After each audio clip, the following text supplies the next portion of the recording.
Ladies and gentlemen, please welcome the 45th and the 47th President of the United States, Donald J. Trump.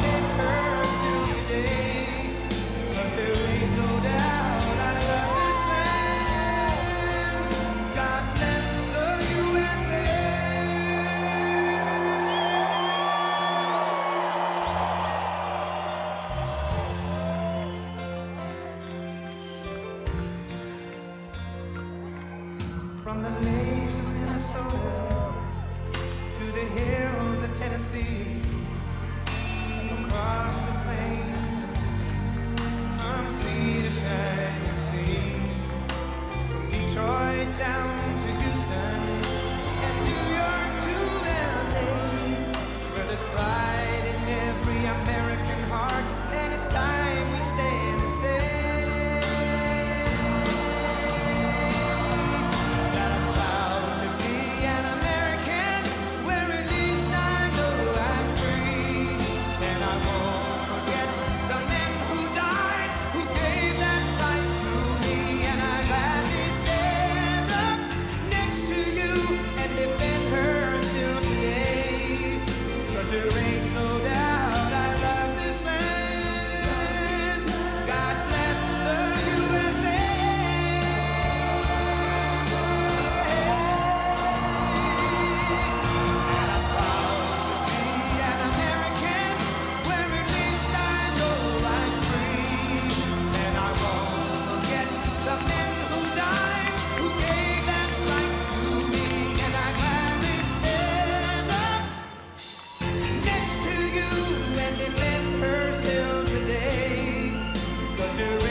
Wow, what a nice group.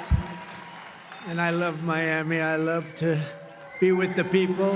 Many of you are not from Miami, but that's okay too. And I'm thrilled to be back in magnificent Florida, Miami, Florida, with thousands of incredible business leaders and true American patriots. That's what you are. We're gathered today on the one-year anniversary of the single most consequential election victory, they say.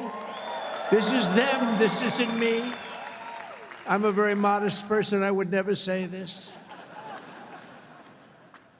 The single most consequential election victory in American history. It's possible, I mean, it's possible. We've done a lot. On November 5th, 2024, the American people reclaimed our government. We restored our sovereignty. We lost a little bit of sovereignty last night in New York, but we'll take care of it, don't worry about it. We rescued our economy, regained our liberty, and together we saved our country. On that magnificent night, 365 days ago, you know, I was with a group of very important people, and they say, think of it, last week, just last week, 6 days ago, 7 days ago, they said, you were campaigning 1 year ago. I said, no, it felt like I've been in this position for so long. And it's right. At that point, 1 year ago, I was actually campaigning. We did the McDonald's shot. Remember the McDonald's shot? We did the garbage truck shot. And actually, the McDonald's one was the biggest hit in the history of Google. Can you believe that? Number one, the garbage truck did well, but not as well. I guess there's something about McDonald's, right? But it worked, and we won a tremendous election. We won all 7 swing states. We won the great state of Florida, by the way, by 1.4 million votes, which is unprecedented. Biggest victory ever in Florida, including an 11-point victory right here in a place called Miami-Dade County. We won the popular vote for the first time of any Republican in many decades. We won the Electoral College 312 to 226. And we won 86% of the counties in America. That's a big one. 2,700 to 525. I'd say that's called a landslide, right? We got more votes from African Americans than any Republican candidate in history. We also won a record share of votes from the incredible Hispanic American community. There might be a couple of us left. Biggest vote in history. And above all, we won a resounding mandate to make America great again, which is what we're doing. And every day since, I've been fighting to turn the promise made into the ultimate promise kept. We're going to do our job. We have a big job to do. We've done really well. I think it's the best 9 months, they say, of any president. And I really believe that if we can have a few more 9 months like this, you'd be very happy. You'd be very satisfied. But it's been pretty incredible, with trillions and trillions of dollars being poured back into our country by other countries and other places and people. 1 year ago, we were a dead country. Now we're a country that's considered the hottest country anywhere in the world. It's the hottest country. We are now in the hottest country anywhere in the world. And I'm pleased to report that today the United States has the strongest economy, the strongest borders, the strongest military, the strongest friendships, and the strongest spirit of any nation anywhere. We have the greatest economy right now. A lot of people don't see that. But if you look at what's happening with all the factories, AI, auto plants all over the country being built, that if you would have thought about that 2 or 3 years ago, you would have said it was the opposite. They were all leaving. Now they're all coming in. They're all coming back and then some. And I think that we can honestly say, and I think you're going to see it even more so over the next 12 months, that this is the golden age of America. This is the golden age. In the prior 4 years, crooked Joe Biden oversaw less than $1 trillion of new investment in the United States. So in 4 years, less than, think of it, less than 1 trillion. That was not doing too good. In 9 months, I've secured commitments of over $18 trillion, and we're going to have $21 trillion within the first year. So Sleepy Joe did, think of that. In 4 years, he did less than $1 trillion. We're going to have 21 trillion in 1 year. I would say it's slightly better. Slightly, just a little bit better. The stock market has set 40-time all-time record highs, and just recently, record high, record high, record high. All of them, all of the different exchanges. GDP growth in the second quarter was an amazing, almost 4%. And as you know, they said, oh, it'll be 2% or 1%. And it's been really helped a lot by the tariffs. It's been really helped incredibly, because this is really a transition period. We went from a horrible, failed country to a tremendous success. It's a transition, and yet we did almost 4%, triple and even quadruple almost every other country anywhere in the world. Think of that. In the third quarter, we're on track to achieve an estimated 4.2, maybe more, who knows. I think if you go a couple of years out, you're going to see numbers like you've never seen, because all of these places that are now under construction, they're being built, they're going to be open, and thousands of jobs, hundreds of thousands of jobs are coming in, even building them. But when they open, that's when you're really going to see the numbers. We're building some of the biggest buildings ever built anywhere in the world. The AI buildings, you know, they can cover, they show displays of them. They can cover the island of Manhattan. They're so big. They literally can cover the island of Manhattan. In 9 months, we've lifted over 600,000 Americans off of food stamps, which is a record. 1.9 million more American-born workers are employed today. Think of that. Almost 2 million American-born workers are employed today, more than when I took office. That's 9 months ago. Can you imagine that? And I tell Republicans, if you want to win elections, you got to talk about these facts, you know. It's really easy to win elections when you talk about the facts. And we have more people working now than at any time in the history of our country. Right now, we have more people working. These are things you have to talk about. It doesn't just happen. You got to tell them. It's wonderful to do them, but if people don't talk about them, then you can do not so well in elections. Wages for workers are rising at the fastest pace in over 60 years. Those are workers, and that's what we love. We love the workers. Since I took office, wages for the typical factory worker are up $1,300. Construction workers' pay is up $2,200, and miners are up nearly $5,000 this year alone.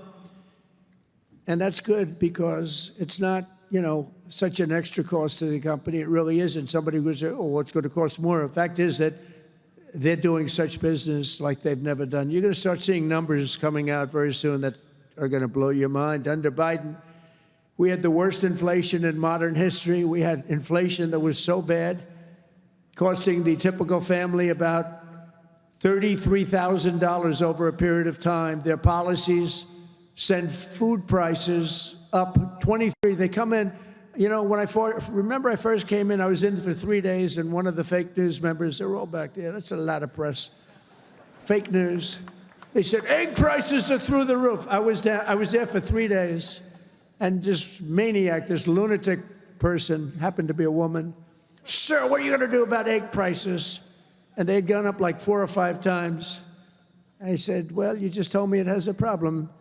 And people weren't buying Easter eggs. Do you believe it? I said, we're buying Easter eggs for the White House, for the egg hunt, the famous egg hunt. But within a couple of months, we got them down. We have a great Department of Agriculture headed by Brooke Rollins, and we did a great job, and we got them down to the level they originally were a long time ago. And we have that in just about everything. And if we don't have it, we get them down. Their policies sent food prices soaring 23%, the Biden policies. And it wasn't him. It was the people surrounding him around the desk. He didn't know what the hell he was doing. Biden. How the hell did that happen? Well, I know how it happened. A rigged election. That's how it happened. Think of the damage done. Although I must tell you, but this is a much more powerful term. I mean, this is a much better term. In one way, it's bad to see how bad people... You're going to see the same thing in New York, by the way. You watch what happens in New York. Terrible. But you're going to see that same thing. And I hope it doesn't happen, but you're going to see it. Gas prices are surging to $5 a gallon, even higher, and mortgage rates skyrocketed by 152%. But under the Trump administration, all of that is changing. Prices are coming down very fast, and we're bringing them back to the beautiful part where you can have, and you can truly say, we're talking about the American dream again. You didn't used to hear that term. You heard it during my 4 years, and then it disappeared. Now you're hearing it again more than ever. Because we had the most successful economy in the history of our country during my first 4 years. We rebuilt the economy, cut the biggest tax cut in history. We had the biggest tax cut in history, the biggest regulation cut in history. That's why we had the great economy. And now the only difference is we're doing better this time. Actually, we're going to have a bigger, better, stronger economy than the first 4 years. And that was the most successful economy in history. Gasoline prices have plummeted to the lowest in 2 decades. We're going to soon see $2 gasoline. Think of that, $2 a gallon. It was up to $4.50, $5. And when you get gasoline and you get oil and gas down, it's so big, it's so massive, the importance of it, that everything else starts to follow. And that's what's happening. Grocery prices are way down, and Walmart just announced that the cost of their standard Thanksgiving meal, this is the greatest. They're greatest, they're wonderful. They come out every year with how much does a Thanksgiving meal cost compared to last year, right? And it always goes up, up, up. It's 40%, 30% more. Is 25% lower than 1 year ago. Isn't that great? That's a big deal, Rima. That's a big deal. I don't know if they care about that in Saudi Arabia, but here it means a lot. We got the princess here from Saudi Arabia. She's got a lot of cash.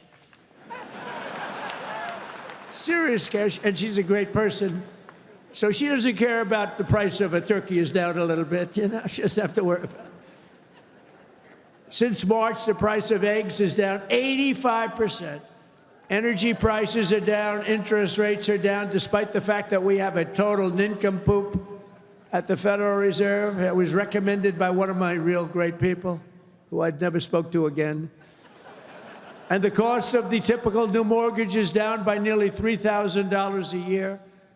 Day by day, we're making America affordable again. It's going to be affordable again at a really record pace. And, you know, other people are going to take credit. All the mayors and all the governors, they're going to say what a great job. They didn't do a damn thing.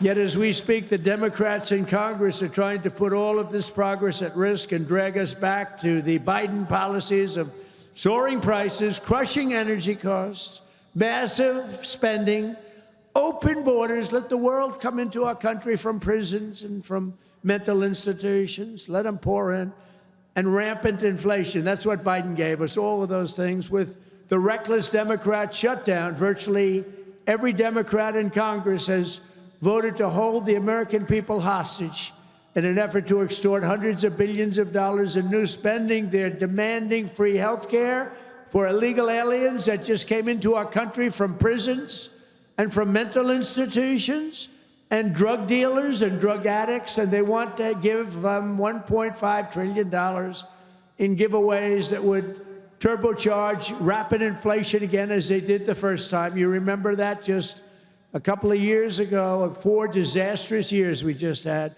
They were the worst years. Meanwhile, the radical left Democrats are causing millions of Americans who depend on food stamps to go without benefits. They're forcing federal workers to go without paychecks, and they're stranding thousands of travelers at the airports. And you understand it, and they understand it. All because they want to return to the failed Biden policies that created, and also Obama policies. I watched him the other day up talking, well, Donald Trump is a mean person. I'm not a mean person. I just want to have a country that's great again. Is that okay? I'm not a mean person. He's a mean person. He's a divider. He's a divider. Obama, Barack Hussein Obama. And by the way, ask him how he's doing on his museum library. He's got hundreds of millions of dollars of cost overruns. It's come to a dead halt. He built it in not a particularly good location. He's not into real estate, you know. He doesn't know about location. He doesn't know about location. But he built it in a location that's not going to be too good. But the thing has come to a dead halt. It's way over budget. It's sort of like Gavin Newsom in California. He's got a train that was supposed to go from San Francisco to Los Angeles, which is a stupid idea because an airplane is faster. I don't care how fast it goes. And they had plenty of airplanes. San Francisco, inside San Francisco to inside right there, L.A. And what they did is they said, oh, man, this has been going on for years. It's billions and billions of dollars over budget. So what they decided to do is cut it so that it doesn't go into San Francisco and into L.A. It cut way short of both. And then they cut it again and again and again. Pretty soon they're going to have like 2 miles of track.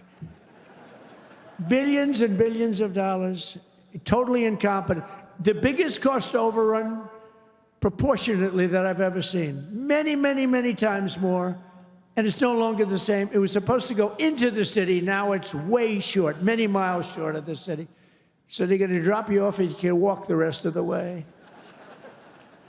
That train is going to haunt him. You watch, because he doesn't have what it takes. I tell you that. Slimy guy. He's a slimy one. Maybe that should be his nickname. Slimy Newsom, right? But he doesn't have it. But you look at that train, it's going to cost him. Republicans have voted 14 times to fund the government. And it's time for Chuck Schumer, crying Chuck. Remember he started crying at the airplanes? They were the worst forced tears. I've known him all his life. He's never cried. But he broke down in tears. He was so devastated. He didn't know why he was crying, but he just thought it was good to do. His people told him this was a good time to cry. Crying Chuck. But it's time for Chuck Schumer and the radical Democrat Congress to stop playing games with the people's lives and to pass a clean funding bill that they've done 30 times before. And to reopen government immediately. Just reopen it. They don't like it to be reopened because we're setting records. They think actually, I don't think anything's going to hurt. We are so strong now that I'm not sure that anything's going to hurt. But it would be good to open it up. take care of the people with jobs that aren't going to get paid and aren't getting paid. And no matter what, we will not let them impose their inflation-causing extremism on the American people. We're not going to pay $1.5 billion for people that came into our country illegally, okay? If you don't mind. That's what they did last time. Remember the Inflation Reduction Act? The greatest scam, one of the greatest scams. I would say some of their environmental scams were even bigger, but one of the greatest scams ever, Inflation Reduction Act. And then they admitted it had nothing to do with inflation reduction, remember? But it did actually cause massive inflation. It actually caused massive inflation. But we don't use auto pens in the Trump administration to sign things. We don't believe in that.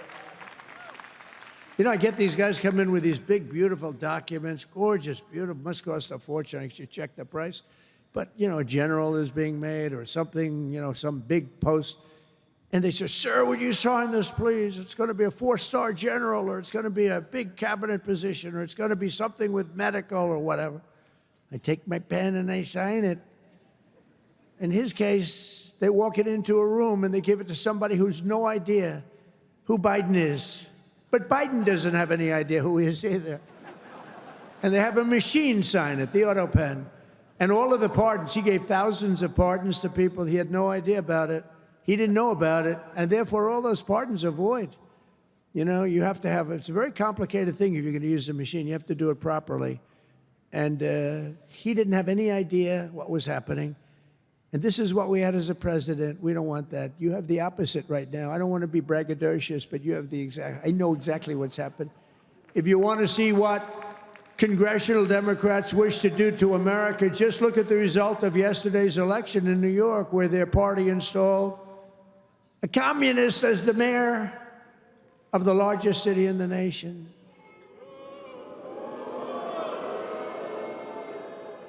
Remember, I've said we will never have a socialist elected to any post in our country. I used to say that, and I was right. We skipped socialist and we put in a communist instead. That didn't work out too well. But as I've warned for many years, our opponents are hell-bent on turning America into a communist Cuba or socialist Venezuela, and you see what happened to those places. For generations, Miami has been a haven for those fleeing communist tyranny in South Africa. I mean, if you take a look at what's going on in parts of South Africa, look at South Africa, what's going on. Look at South America, what's going on. You know, I'm not going to, we have a G20 meeting in South Africa. South Africa shouldn't even be in the Gs anymore, because what's happened there is bad. I'm not going. I told them I'm not going. I'm not going to represent our country there. It shouldn't be there.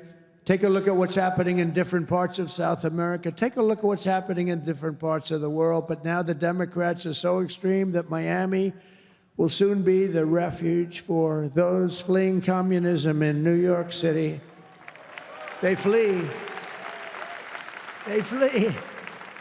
Where do you live? New York City, but I'm trying to leave because I don't want to live in a communist regime. I hope it works out for New York. I love New York. I love New York. When I left New York for the White House, it was good, except we had, you know, the telltale signs of trouble, because we had a guy named de Blasio. Do you ever hear of him as mayor? He goes down as probably the worst mayor in history. Then he went to Harvard to teach government. Do you believe it? They took de Blasio, and they took that mayor from Chicago, the woman, the one that gets her hair done very expensively, right? Beautiful hair. She got beautiful, luxuriant hair. And they took her, and she's teaching at Harvard. They're teaching government. And then you hear about Harvard. We're trying to work a settlement with Harvard right now for about, like, a lot of money. I won't tell you what, but you'll be reading about it pretty soon. Because what they've done to Jewish people and what they've done to others is pretty bad, I'll tell you. It's pretty bad. Going to cost them a lot of money. After last night's results, the decision facing all Americans could not be more clear. We have a choice between communism and common sense. Does that make sense to you? Common sense. It's common sense or communism. And you know, you take a look back 1,000 years, it hasn't worked. If it worked, we'd be using it, I guess, but it hasn't worked. Our opponents are offering an economic nightmare. We're delivering an economic miracle. We have delivered in 9 months. This is the biggest investment of funds in a country in history by many times. That's good. They want higher spending for government and illegal aliens. We want bigger paychecks for American workers and American families, and that's what we're delivering. You see that. They stand for crime and chaos and corruption. We stand for law and order and justice. Also, strong borders. Boy, do we have strong borders. They put America last. We put America first. We put America first. And as long as I'm in the White House, the United States is not going communist in any way, shape, or form. We'll stop it. We're going to stop it. Stop this nonsense. You know, I said they were voting last night. You can have a communist or a thug. A communist, and they took the communist, you know. It's pretty amazing. We could have done a little better in terms of candidates. From day one of my administration, I've been fighting every single day to turn around the catastrophe we inherited to make America the best place on the planet Earth to do business, and that's what it is. Right now, we're the #1 place. I'm getting plants approved in 2 weeks. It used to take 20 years before they got rejected. You'd have young people start off. Their whole business was getting a certain plant accepted. 22 years later, they're ready to retire, and they haven't gotten it. And then they go to a vote, and they get rejected after 22. They wasted a whole life looking for an acceptance. We do it in 2 weeks. We make sure it's good. We make sure it's great and proper, environmentally sound. Takes 2 weeks. My goal is to have the best tax rates, the lowest energy cost, the lowest regulatory burden, the most advanced technology, and the fairest trade deals anywhere in the world. You know, we're leading China. We're leading everybody by a lot in AI. And this was my idea, so I'm very proud of it. I said, build your own electric. People would come. We need more electric grid, sir. The electric grid's 200 years old. We need more electric grid. It's old. The electricity that the AI plants need alone is double the entire electricity that we have in the country right now. Can you believe it? So I had this idea. I said, we can't fix the old grid that much. We'll fix it up. We'll keep it going. A little Band-Aid here, a little Band-Aid there. It's old. And I said, here's what we're going to do. We're going to let these geniuses build their own electric generation. So they are building their own electric utility plants. They become a utility, if you think about it. They're building the utility and the electric right alongside. This is where they have their transformers and everything. They're building the most expensive electric plants you've ever seen, generating plants, some by nuclear, some by oil and gas, some by coal as a substitute. They're building them right next to their plant, and they're incredible. People say they've never seen anything like it because these minds are genius. To them, an electric plant is not complicated. To them, an electric plant is better than the people that produce electricity, although Florida Power and Light is doing a lot of plants for people. They're pretty advanced, I have to tell you. But they're building their own juice next to the plant. Isn't that sort of a cool idea? And you know, when I first proposed that, they came into my office with, you know, they have unlimited money, but they were trying to figure out how they can build it because they had no electric of any consequence. And I said, you're going to build your own plant. I'm going to get you your approvals in 2 weeks, 3 weeks, maybe a month if I'm slow.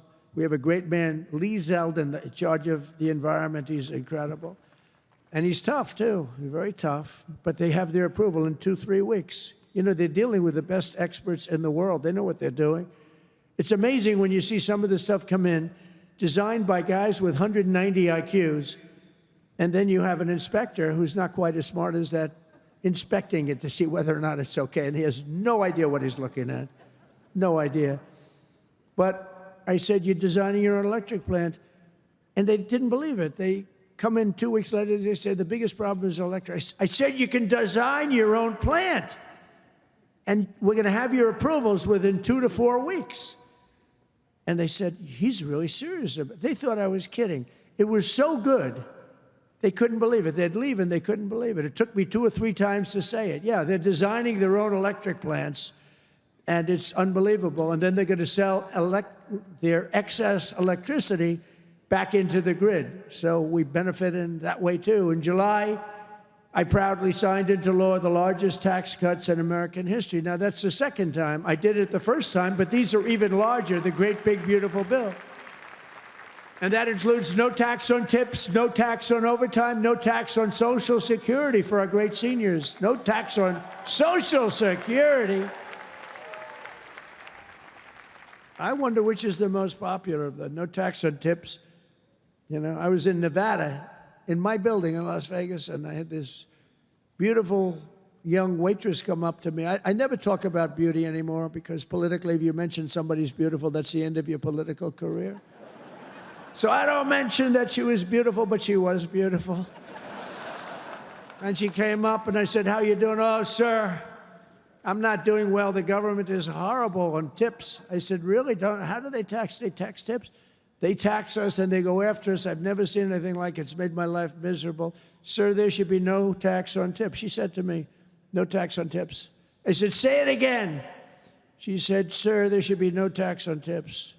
So we had a lot of the fake news waiting for me outside of the restaurant. So I went out, I said, "Ladies and gentlemen, I have an announcement to make. There will be no tax on tips." That's how it all started. And I won Nevada. I won Nevada. Because, you know, in Nevada, every job is basically, you know, you're a waitress or you're working in a hotel. No, that's how it started. So it was amazing. We won Nevada easily, which is usually not a stronghold for Republicans, but it's become a stronghold. So I want to thank the waitress. She did a great job. But when she said those words, "Sir, there should be no tax on tips," it's amazing. Somebody else would hire a consultant, pay them millions and millions of dollars. They'll come back and they'll say, "Sir, I think you should absolutely tax tips." And you'll lose the election. But we also have 100% expensing for all new factories, plants, and equipment, so your businesses can write it off all in 1 year, and that's a lot of jobs you're doing and producing.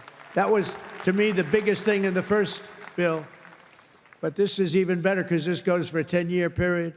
Upon taking office, I signed an executive order requiring that every new regulation, every time we issue a new regulation, think of this, 10 old regulations must be eliminated simultaneously. So if we give you one, you get rid of 10. And so far, for 9 months, we're exceeding that. And it's 30 to 1. For every new one we give, they're getting rid of 30 old, broken down regulations. And we've slashed nearly $1 trillion worth of regulatory burdens. We have regulations that are so old and nobody uses them, but they stymied a lot of production, a lot of jobs. And I did it the first time, and we had the largest regulation cuts in history, and now we're exceeding it this time. So it's big. It's one of the reasons we did so well then, and I think it's one of the reasons we're doing so well now. Again, we have to talk about it, because if we don't talk about it, nobody else, the fake news, is not going to talk about it. And we have streamlined permitting for the new energy and mining projects. What used to take decades now takes 28 days.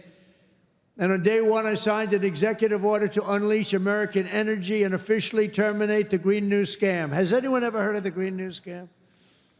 Remember the old thing, global warming, and then it would be too cool? And then they said global cool. They didn't know what the hell to say. So they came up with the greatest, climate change. No matter what, if it goes up, if it goes down, climate change. They're very, very smart people, but not smart for us. They're smart for them. But my policy was very simple. Drill, baby, drill. We're drilling like crazy right now.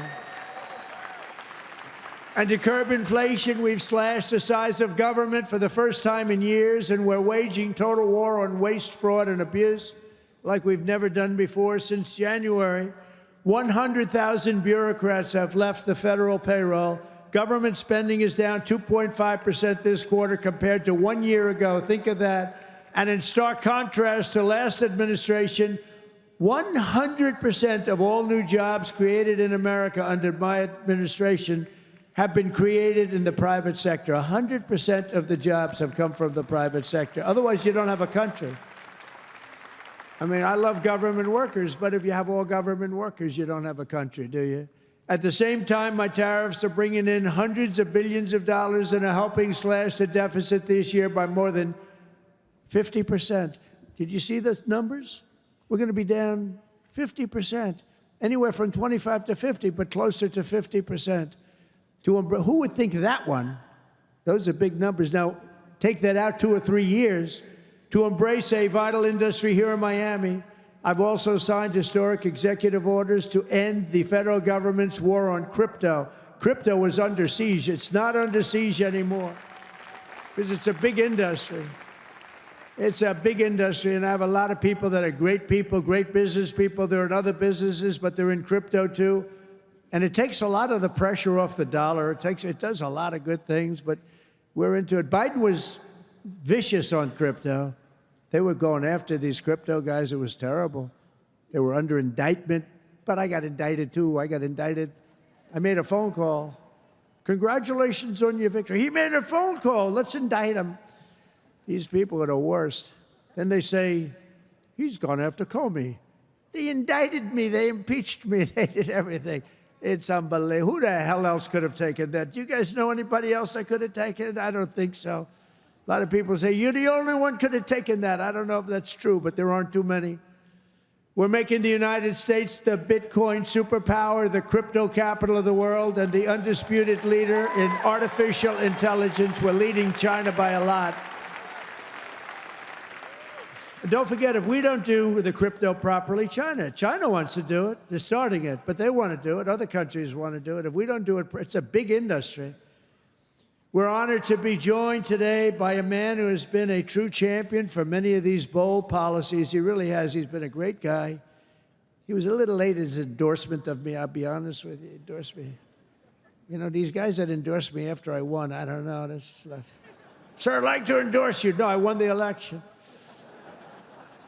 Nah, he's a good man, actually. I've known him a long time. He's helped turn the area into one of the hottest markets in the country and one of the greatest cities in the world. Miami Mayor Francis Suarez. Please, Francis, come up, please.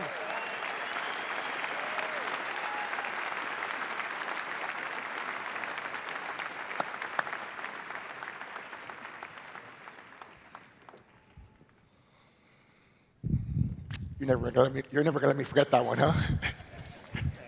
Thank you, my brother. Thank you, Mr. President. Just a little shorter. Oh, it's truly a great honor to be here with you this afternoon and to have you here once again in the great city of Miami. Your leadership and your vision have shaped not only our nation, but also the future of our city. Miami's success today is rooted in the values that are deeply American: opportunity, freedom, safety, and innovation. These are values that you have championed with conviction, and they are the same values that have made Miami a symbol of what's possible.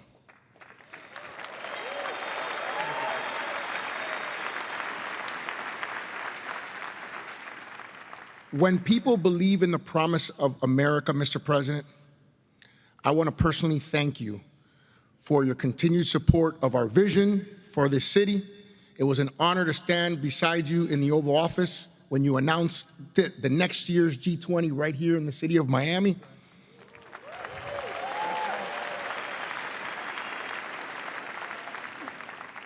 Thank you for choosing our city to host what is perhaps the most important and consequential gathering of leaders from around the world. Miami has come a long way, and we will rise to the occasion, Mr. President. On behalf of the people of Miami, it is my privilege and honor here, on behalf of my wife, the America Business Forum, Nacho, Sergio, and everyone, to give you like real estate, right? I do. Yeah. This is a key that opens some really nice presidential library real estate.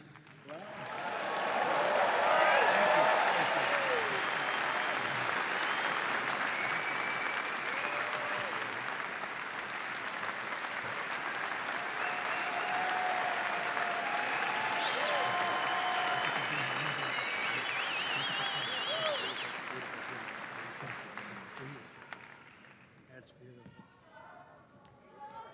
Thank you. Thank you very much, Francis. I appreciate it. And you know, he's really a special guy. I'm going to take this, I'm going to put it in the White House, and then I'm going to move it to Doral in about 3.5 years. We put it right in Doral, right? In the lobby of Doral. A lot of people from Doral. Well, thank you. That's a great honor. I also want to thank a man who's been unbelievable in terms of Israel and so many other things. You know, he was a great real estate developer, but he had a great personality. And you need a personality for this. And I said, he's just as good as there is, and he's done so well. And you look at what's happened with Israel. We have peace in the Middle East. Can you believe it? Peace in the Middle East. And he's special envoy Steve Witkoff. Steve, where are you, Steve? Wherever you may be. Where are you? Steve, thank you. What a job you've done. Thank you very much. What a job he's done. That guy's got that personality. Now, I wanted a deal maker, but, you know, a lot of deal makers don't have good personalities. You end up in a war. They make the deal, but you end up in a war. This guy, everybody loved him for years. I've known it. And he was the right guy for the job. Peace in the Middle East, 3,000 years. They've never had peace in the Middle East. We're going to have it, too. We're doing well. Just keeps going along. And we just had a meeting. It's even more and more so. And so many people in this room are very much into Israel and the Middle East. And it's been amazing what we've been able to do. And you've done such a big part of it, along with a very special young genius named Jared Kushner, who helped you so much. Stand up, Jared. And he's the father of the Abraham Accords, right? He's the father of the Abraham Accords. And by the way, my granddaughter, Arabella, would you stand up, Arabella? She looks so great.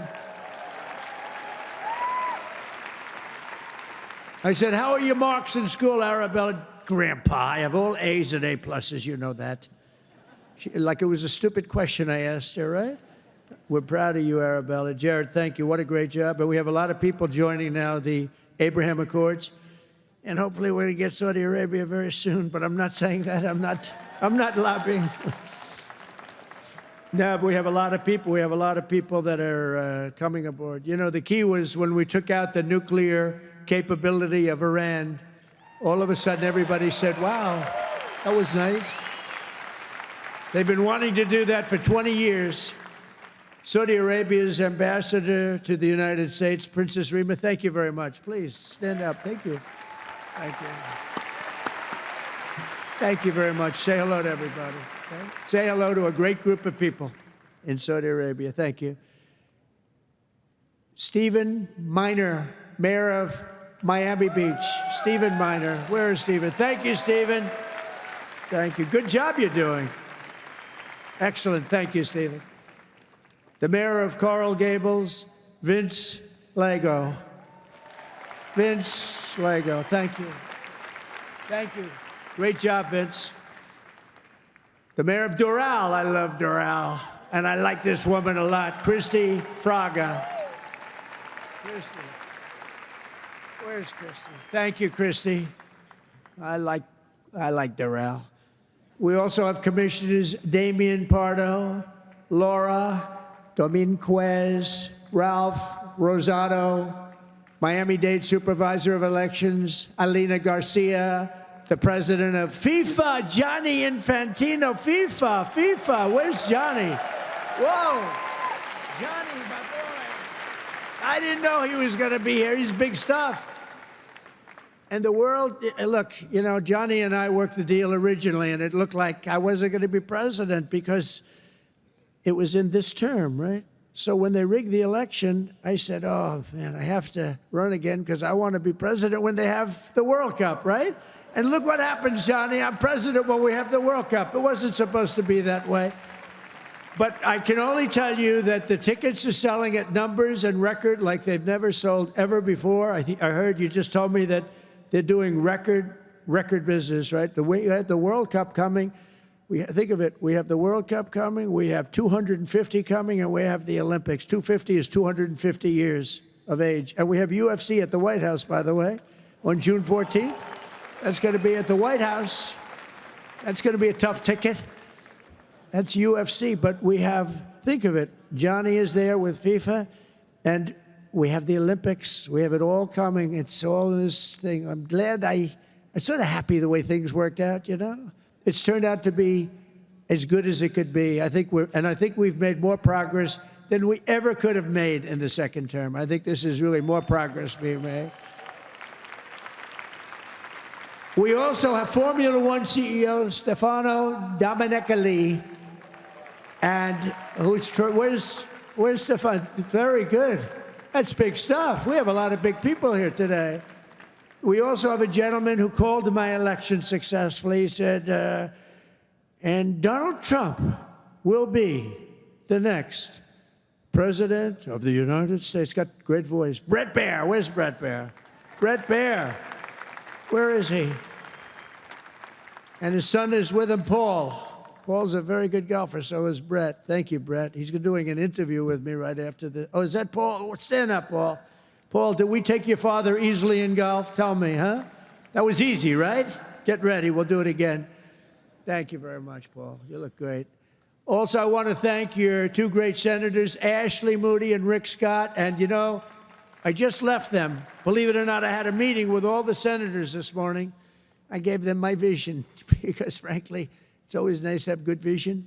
And they are two terrific senators, and they're in Washington working hard, and they were going to come. And I said, do me a favor, stay back and work on the things you're working on. They're working on really things. And Ashley is in the election. Rick just won his election. They're two great senators that you have right here in Florida. So that's really good. And they're working to make America great again. So I said, stay back in Washington. Together with many of the people here today, we've achieved more in 9 months than most administrations achieve in 8 years. It's true. We've really done a lot. We inherited the worst border in history, and within a matter of weeks, we turned it into the strongest border anywhere in the world, and they have some pretty strong borders, but we have literally no people coming through. They do come in. They come in legally. You know, we want people to come in. We want to make it real easy for them, actually, but they come in legally. So you have to know that. We just don't want criminals coming in. We don't want people from prisons. We don't want prisons dumped into our country like Venezuela did. They emptied their prisons into our country. We don't want that, right? For months in a row, 0 illegal aliens have been admitted into the United States. 0. They actually announced it. This is an official 0. Remember when Biden said, I have no control over the border? Millions of people pouring through, not people that you could look at them, not that we discriminate. You could look at them and say, these are not going to be perfect for our country. They were rough people that they let in. They had 11,888 murderers, 50% of which murdered more than one people. We don't want them. We're getting a lot of them out. Hopefully, we're going to soon have all of them the hell out of here. Either out of here or we have to put them in jail because they're so dangerous. Some are so dangerous, we don't want to bring them out. We'll just make sure they never come back in. But this is what they were putting in our country, and it's a disgrace. On day one, I signed an executive order to designate the drug cartels as foreign terrorist organizations. We had a big, strong, positive number come out just recently. The drugs coming into our country are way down. I'll tell you where they're really way down is drugs coming in through water. People are saying, no thanks. I don't think I want to ride in that boat today, please. We want you to take these drugs into the United States. You know what? I think I'll take a pass, sir. The drugs coming in by border are not much. Every boat that we hit kills, think of this, if it gets through, kills 25,000 Americans plus, but 25,000 Americans. Every time we hit a boat, we save 25,000 lives. Got to look at it that way. And we're arresting and removing thousands and thousands of dangerous gang members, MS-13, Tren de Aragua, all these gang members are being thrown the hell out of our country. And if you look at Washington, D.C., it's now a safe community. We're in Memphis, and within 2 weeks, all of a sudden, it's like a safe community. It's really made unbelievable progress. And we're blowing up cartel terrorists. We're blowing them up linked to the Maduro regime in Venezuela and others. Look, it's not just Venezuela. But a lot of things are coming in. Look, Venezuela emptied their prisons into our country. Nobody wants that. They emptied their prisons into our country. We're liberating our cities from the scourge of violent crime, making our country safe and beautiful again. We're starting in our capital, Washington, D.C., which right now you can walk through the middle of Washington. You have no problem. 6 months ago, that wasn't the case. 1 year ago, it was a disaster. But law enforcement, our military has done an incredible job, actually. It's a safe, very, very safe city again. And it's been beautified. We're putting new medians in. We're covering the roads with nice, clean, beautiful asphalt. We're redoing the grass in the parks. It's really becoming beautiful again, and it's safe. We don't get calls that, think of it, call to the parents, your son, sir, has been killed. He came to see the Lincoln Memorial, and he's dead. No, that's not happening anymore. We run it tough. We run it very tough. Sometimes you have to be a little tough to get rid of. These are thugs. These are bad people. We're bringing them the hell out of our country where they came from. We renamed the Department of Defense to the Department of War. And well, if you think about it, after the Second World War, they changed it to defense, right? So we won the First World War. We won the Second World War. We won everything in between and everything before, never lost a war. We still don't lose wars. Sometimes we don't fight to win. You know, we'll stay around the country for 15 years, just bomb the hell out of everybody, make everybody miserable. Nobody knows why we're there, you know, the wars that never end. But we made it clear that the days of political correctness in our military, they're over. We don't want to get into wars. I rebuilt the military. We have the strongest military by far in the world. We make the best equipment, the best missiles, the best rockets, the best everything. We redid our nuclear. We're the #1 nuclear power, which I hate to admit because it's so horrible. It's such a horrible situation if it ever has to be used. Russia's second. China's a distant third, but they'll catch us within 4 or 5 years. They want to catch us, and they'll be able to catch us. And we're maybe working on a plan to denuclearize the three of us, so we'll see if that works. But we have the strongest military anywhere in the world by far. We're investing $1 trillion in the United States Armed Forces this year. It's the biggest amount we've ever invested, and the spirit of service members is soaring like never before. We used to have recruiting shortages a year ago. You remember, you couldn't get people to join our military all around the world. You couldn't get them to rejoin. You just couldn't, no matter what you do. That we were way short. Now you can't get into our military. The waiting list, you have waiting lists to get into our military because we have spirit in our country. And all around the world, America is making peace, and we're really making peace through strength because they know they're not going to mess around with us. Nobody's going to mess around with us. You saw what happened. We made a deal with China last week, and we made a deal with Japan last week. We made a deal with Malaysia. They helped us so much. All great economic deals, all great. Great for everybody. In 8 months, I ended 8 wars, including Kosovo and Serbia, the Congo and Rwanda. That was going on for a long time. Pakistan and India. You know, I was in the midst of a trade deal with both of them. And then I read on the front page of a certain newspaper, I said, I don't want to mention the newspaper because it's usually fake news, but I heard they're going to war. 7 planes were shot down. An 8th was really badly wounded, but 8 planes were shot down essentially. And I said, this is war. And they were going at it. And they're 2 nuclear nations. I said, I'm not going to make any trade deals with you guys unless you agree to peace. No way, this has nothing to do. I said, it has everything to do. Your nuclear powers. I'm not trading with you. We're not making any deals with you if you're at war with each other. A day later, I get a call. We've made peace. They stopped. I said, thank you, let's trade. Isn't that great? Tariffs did that. You know what? Tariffs. Without tariffs, that would have never happened. Israel and Iran, Egypt and Ethiopia, Armenia and Azerbaijan, and Cambodia and Thailand. All of them were in war, starting war. Some of the wars were 32 years old. One was 38 years old. Amazing. They tried to, President Putin, I spoke to him 2 weeks ago, and he said, on the one, He said, we've been trying to settle that war for 10 years. We weren't able to do it. You got to settle. I got some of these things settled in an hour. No help from the United Nations at all. The only thing I got from them was a blank teleprompter. Remember I went up there, Princess? Ladies and gentlemen, on behalf of the United States of America, President Donald J. Trump, I'm looking at the teleprompters, and I have all my friends, including your family, sitting out there, 158 leaders, some in beautiful silk white robes, others in bad shirts, bad ties, and some in beautiful shirts and ties. But they're all the leaders, 158 leaders. And they're saying, President, and I'm walking up to the President Donald J. Trump, and I'm looking at the teleprompter, stone cold blank. They did it on purpose. And I think I gave my best speech. That's what I was told.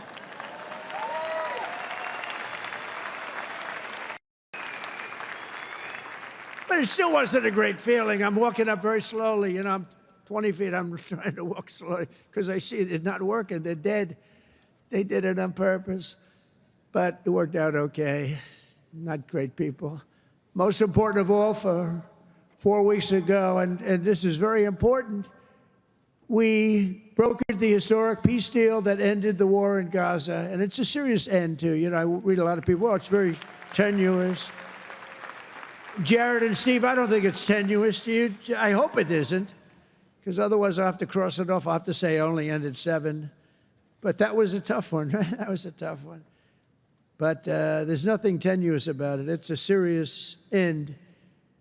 Gaza has been a disaster for so many years, and I think it's an end. I think you're going to see some tremendous things happening. We just had a meeting just before I got up, and some great things are happening. And with Israel and peace in the Middle East, it's amazing, actually, what they've done. And what you two guys have done have been incredible.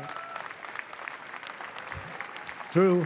On day 1 of my administration, I signed an executive order to slash federal funding for any school that pushes critical race theory or transgender insanity on our youth.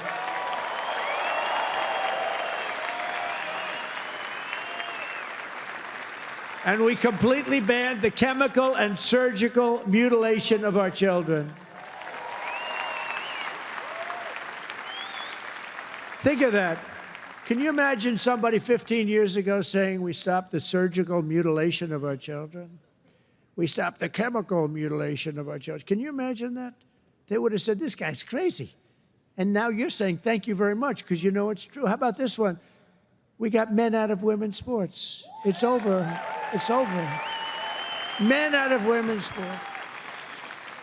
They had a race the other day, long distance, a super, I don't know what the hell, a race, one of these all-day races. They had the top women, the top men. The man won by 5 hours and 18 seconds, okay? What the hell? How about the weightlifting?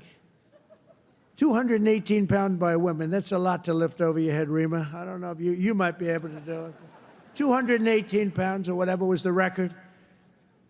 A man beat the record by 100 pounds. It stood for like 17 years or something. A man beat the record by 100 pounds. He was a failed male weightlifter, but as a female, he did very well. That's a record that won't. This is a thing that stood. They'd put a quarter of an ounce and a quarter of an ounce on each end. 18 years the record stood.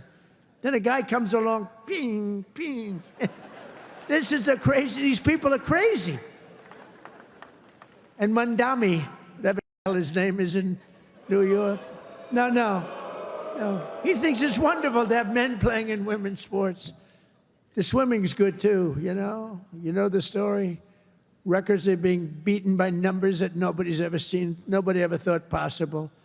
But a lot of those records are being changed back to where they should be, and I made it the official policy of the United States government that there are only 2 genders, male and female.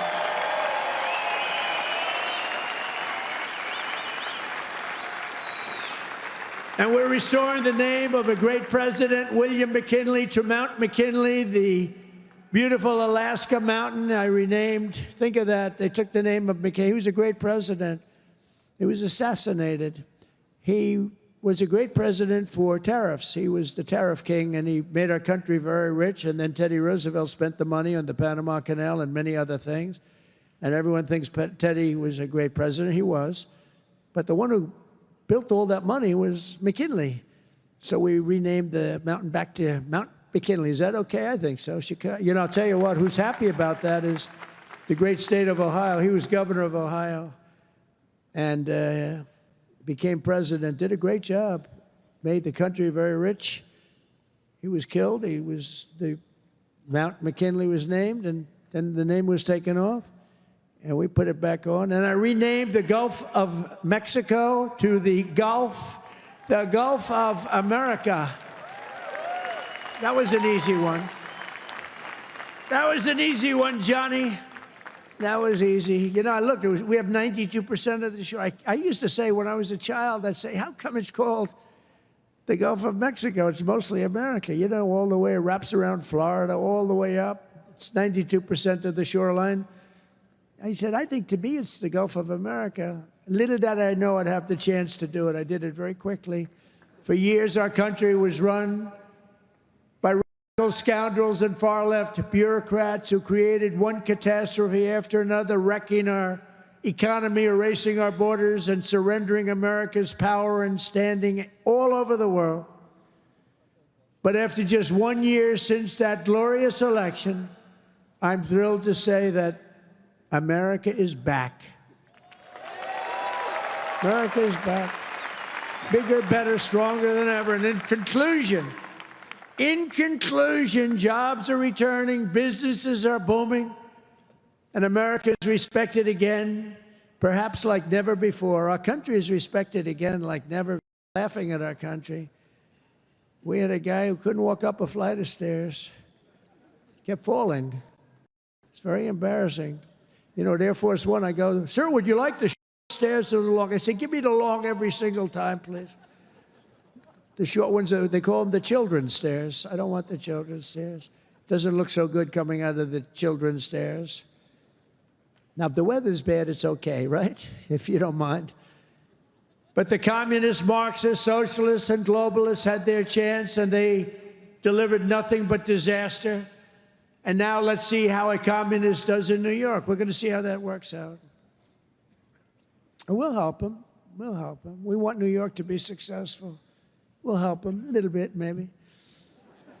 For all of these failed and discredited, really discredited, if you think, ideologies of the past, their day is over, their grip is broken, and their time is absolutely done. The golden age of America has begun, and we are just getting started. It's a golden age like you've never seen before. From the steel mills of Pittsburgh to the oil wells of Houston, from the car plants of Detroit, and those car plants are pouring into our country, to the coal mines of West Virginia. Those coal mines are opening up one after another. Clean, beautiful coal. You're not allowed to use the word coal unless you say, in my administration, unless you use 2 words before it. Clean and beautiful. Biden would say, unless you use 2 words before it, here you go, clean. He said, what happened to the other word? Remember those things? He'd say 3 words and mean 2. But the West Virginia mines are doing unbelievable now. Wyoming is doing unbelievable. It's clean, beautiful coal. And from the bright lights of Las Vegas to right here in beautiful Miami, America is proud. America is confident. America is growing and successful. America is a great nation again. We're a great nation again. It's happened faster than I thought. I'll be honest again. We're respected by everybody. We are really, you see the way I get treated. I get treated that way. I guess a little has to do with me, but a lot has to do with the fact that I'm representing this country. America is respected again. America is a great nation again. The American dream is surging back to life, and we will never let the American dream die. Together we will make our country stronger, richer, safer, freer, and greater than ever before. And every day my administration will fight, fight, fight, and America will win, win, win. I want to thank you, Miami. I want to thank you, Mr. Mayor. I want to thank everybody for being here. God bless you, and God bless America. Thank you very much. Thank you, everybody. Thank you.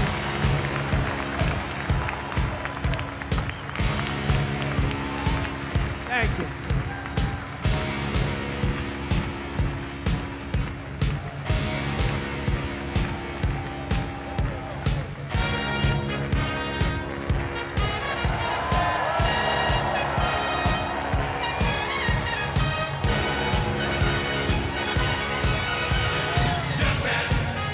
There's no need to feel down. I said, young man, pick yourself off the ground. I said, young man, 'cause you're in a new town. There's no need to be unhappy. Young man, there's a place you can go. I said, young man, when you're short on your dough, you can stay there.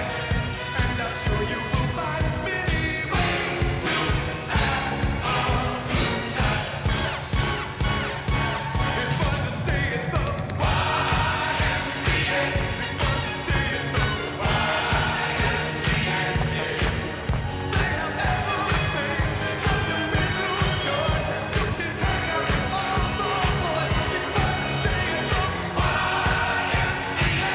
It's fun to stay at the YMCA. You can get yourself clean. You can have a good meal. You can do whatever you feel. Young man, are you listening to me? I said, young man, what do you wanna be? I said, young man, you can make real your dreams, but you got to know this one thing.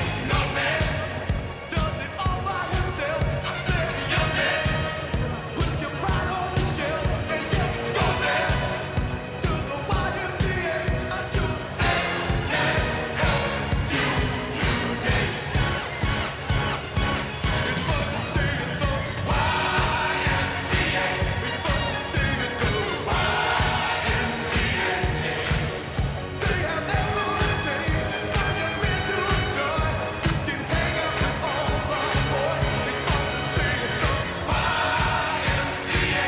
It's fun to stay at the YMCA. You can get yourself clean. You can have a good meal. You can do whatever you feel.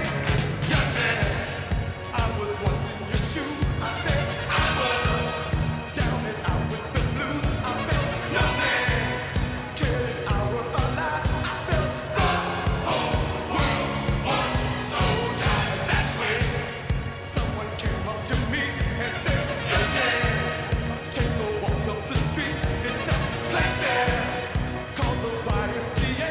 They can stop you on your way. It's fun to stay at the YMCA. It's fun to stay at the YMCA. They have everything for young men to enjoy. You can hang out with all the boys. YMCA. It's fun to stay at the YMCA. Young man, there's no need to feel down. Young man, pick yourself off the ground.